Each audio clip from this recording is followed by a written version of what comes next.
పాపిరెడ్డిపల్లి వద్ద ఉన్న కస్తూరిబా గాంధీ బాలికల విద్యాలయం విద్యార్థులు బీసీ సంక్షేమ చేనేత జౌళి శాఖ మంత్రి సవితమ్మకు సమస్యలపై లేఖ రాశారు. ప్లీజ్ మా సమస్యలు పరిష్కరించండి అంటూ విద్యార్థుల సంతకాలతో లేఖ సోషల్ మీడియాలో వైరల్ అయింది. ఉన్నతాధికారులకు సమస్యలపై తెలిపినా పట్టించుకోలేదంటూ లేఖలో ఆవేదన వ్యక్తం చేశారు. పాఠశాలల్లోనే సమస్యలు తెలిసిన ఎవరికీ చెప్పుకోలేక దీనస్థితిలో ఉన్న తల్లిదండ్రులు ఉన్నారని, ఆ పాఠశాలలో 6వ తరగతి నుంచి ఇంటర్మీడియట్ వరకు 250 మంది విద్యార్థుల పరిస్థితిపై వివరంగా లేఖలు రాశారు. ఈ క్రమంలో పాఠశాలను తనిఖీ చేసిన మంత్రి సవితమ్మ గారు అధికారులపై ఆగ్రహం వ్యక్తం చేశారు. లేట్గా వస్తే ఫీజు ఎక్స్ట్రా ఫైన్ వసూలు చేస్తావా నువ్వు? ఎంతమంది చెప్తున్నారు?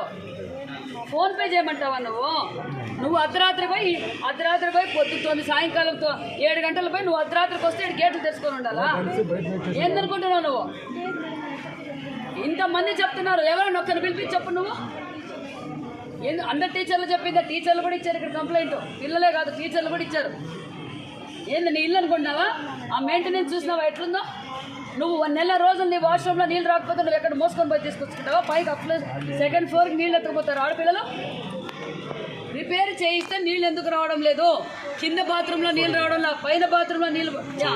మగపిల్లల బయటకు పోయాకే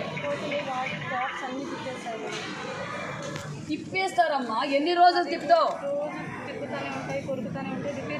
అవునమ్మా, నెల రోజుల నుంచి వాళ్ళ పిల్లలు ఎక్కడి నుంచి తీసుకురావాలి? చేయిస్తావు. చేయించినందుకు ఇట్లుంది నీ మెయింటెనెన్స్.